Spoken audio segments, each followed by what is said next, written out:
अब बारी सिनेमा गुरु की। आज हम आपको बताएंगे लेजेंडरी शायर और गीतकार मजरूह सुल्तानपुरी जी के बारे में 10 ऐसी बातें जो शायद आपने पहले नहीं सुनी। जैसा कि नाम से ही जाहिर है, मजरूह सुल्तानपुरी जी उत्तर प्रदेश के सुल्तानपुर शहर के रहने वाले थे और उनका बचपन का नाम था असरारुल हसन खान। दोस्तों, बॉलीवुड का मशहूर गीतकार मजरूह सुल्तानपुरी जी थे और उनके पिताजी चाहते थे कि वो कुछ और ना करें, वो हकीम बने। मजरूह साहब ने हकीम की पढ़ाई भी की और इतना ही नहीं, सुल्तानपुर में उन्होंने हकीम की प्रैक्टिस भी की। उन्होंने अपना क्लिनिक खोला था। दोस्तों, मजरूह सुल्तानपुरी जी अरबी और फारसी भाषा के बहुत ही विद्वान आदमी थे क्योंकि उन्होंने अलीम की डिग्री हासिल की थी। दोस्तों, मजरूह सुल्तानपुरी साहब को शायरी का बड़ा शौक था। बहुत बेहतरीन शायरियां लिखा करते थे और उनकी शायरी लोगों को इतनी पसंद आई कि उन्होंने हकीम का काम छोड़ के शायरी को ही फुल टाइम बनाया। लेकिन उस वक्त वो मजरूह सुल्तानपुरी नहीं, असरार नसै नाम से लिखा करते थे। उनके दोस्तों को ये नाम पसंद नहीं आया। उन्होंने उनका नाम मजरूह रखा, जिसका अर्थ होता है घायल। और मजरूह साहब अपने गांव को नहीं भूलना चाहते थे, अपने होम टाउन को नहीं भूलना चाहते थे, इसलिए उन्होंने अपने नाम के साथ सुल्तानपुर भी जोड़ लिया और इस तरह उनका नाम बना मजरूह सुल्तानपुरी। दोस्तों, मजरूह सुल्तानपुरी की शायरी का दीवाना पूरा हिंदुस्तान है, पूरा बॉलीवुड है। लेकिन मजरूह सुल्तानपुरी साहब अपना आदर्श मानते थे जिगर मुरादाबादी साहब को। उनका अनुभव था कि जिगर साहब एक बार सुल्तानपुर में शायरी पढ़ने आए थे और जिगर साहब ने उनसे कहा था कि 2 बातों का ध्यान रखना, कभी भी किसी की अच्छी शायरी की नकल मत करना और जो तुम्हारा अनुभव हो, जो तुम दिल से महसूस करो, उसे ही पढ़ना। इन बातों का बहुत प्रभाव पड़ा मजरूह सुल्तानपुरी साहब। सुल्तानपुर से 1945 में जब मजरूह सुल्तानपुरी साहब मुंबई आए तो मुंबई के मशहूर इंस्टीट्यूट साबू सिद्दीकी में उन्होंने मुशायरा किया। उस मुशायरे में मशहूर फिल्म प्रोड्यूसर AR कादर भी मौजूद थे। वो जिगर मुरादाबादी के रेफरेंस से मजरूह साहब से मिले और उन्होंने कहा कि तुम फिल्मों में लिखो, लेकिन मजरूह साहब ने इनकार कर दिया। बाद में जब जिगर मुरादाबादी साहब ने उन्हें समझाया कि मजरूह फिल्मों में लिखना चाहिए, फिर जाके मजरूह सुल्तानपुरी साहब ने अपना पहला गीत लिखा। उसने जब घेसू बिखराए तो बादल आए झूम के, और इसे कंपोज किया था, संगीतबद्ध किया था नौशाद साहब ने। मजरूह सुल्तानपुरी साहब बहुत ही साफ गोई वाले इंसान थे, बेबाक इंसान थे। जो मन में आता था, जो समाज में होता था, उसे लिखते थे।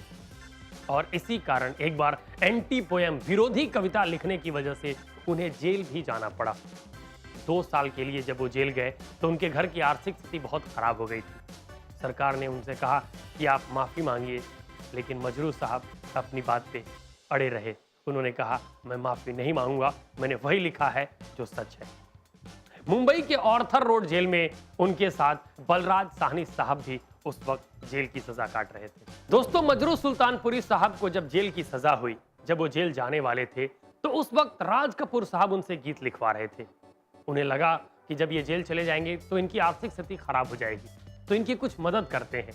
लेकिन मदद कैसे करें? तो उन्होंने कहा कि मजरूह साहब आप एक और गीत लिखिए, और उन्होंने एक और गाना लिखा। उसके एवज में राज कपूर साहब ने उन्हें 1000 रुपए दिए उस जमाने में, और वो गाना उन्होंने इस्तेमाल किया रेणु जी के उपन्यास पर आधारित फिल्म तीसरी कसम में। और गाने के बोल थे, दुनिया बनाने वाले क्या तेरे मन में समाई, काहे को दुनिया बनाई। दोस्तों, मजरूह सुल्तानपुरी साहब की कलम लगभग 5 दशकों तक बॉलीवुड की सेवा करती रही और उनकी कलम से निकले लगभग 3000 गीत। उन्हें कई सारे सम्मान से सम्मानित किया गया। उनका लिखा हुआ गाना फिल्म दोस्ती का, चाहूंगा मैं तुझे सांझ सवेरे, फिर भी कभी अब नाम को तेरे, आवाज मैं न दूंगा, इस गाने के लिए उन्हें मिला सर्वश्रेष्ठ गीतकार का फिल्म फेयर अवार्ड। इतना ही नहीं, 1980 में उन्हें गालिब सम्मान से सम्मानित किया गया और 1993 में उन्हें दादा साहब फाल्के पुरस्कार से सम्मानित किया गया। ये पुरस्कार पाने वाले वो इकलौते गीतकार हैं। दोस्तों, मजरूह सुल्तानपुरी जी ने दिलीप कुमार से लेकर अमिताभ बच्चन जी, आमिर खान, शाहरुख खान, इन सब के लिए गाने लिखे हैं और उनके गानों को अपनी सुरों में सजाया है किशोर कुमार से लेके कुमार सानू तक के गायकों ने। लेकिन सन 2002 में ये शब्दों का जादूगर हमेशा के लिए चुप हो गया। उसकी कलम वहीं रुक गई। लेकिन नहीं रुकी हैं तो उनकी उपलब्धियां और ना ही कभी रुकेंगे उनके लिखे हुए अनमोल गीत। उनके गीत आज भी हमारी कानों से हमारे दिल तक पहुंचेंगे और हमारी धड़कनों को बढ़ाते रहेंगे। मजरू सुल्तानपुरी जैसे महान गीतकार को बिग टॉप 20 की पूरी टीम की तरफ से बिग सलाम। ये तो था छोटा सा ज्ञान, अब बारी 5 मस्त गानों की। तो सुनिए गाना नंबर 5, 4, 3, 2 एंड 1। तो जाऊं आज इस वादे के साथ जा रहा हूं कि अगले एपिसोड में फिर आऊंगा और धमा चौकड़ी मचाएंगे और मस्त मस्त गाने सुनेंगे, सुनाएंगे, ठुमके लगाएंगे। और आप मिलवा नहीं करेंगे, मेल करते रहिए भाई, बिग मैजिक मार्केटिंग @reliancebroadcast.com इस आईडी पे अपने चुटकुले, अपने आइडियाज, अपने सजेशन, अपनी मोहब्बत हमें मेल करते रहिए। आप हमारा फेसबुक पेज भी लाइक कर सकते हैं, टाइप कीजिए बिग टॉप 20। एक बड़ा हैंडसम सा प्यारा सा चेहरा आएगा, उसे लाइक कीजिए अगर वो इस लायक है तो, और नहीं है तो लाइक बनाइए और लाइक कीजिए।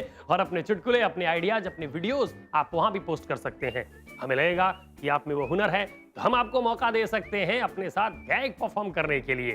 तब तक गाते रहिए, गुनगुनाते रहिए और हर घड़ी मुस्कुराते रहिए और देखते रहिए एंटरटेनमेंट की full guarantee big top 20 only on big magic.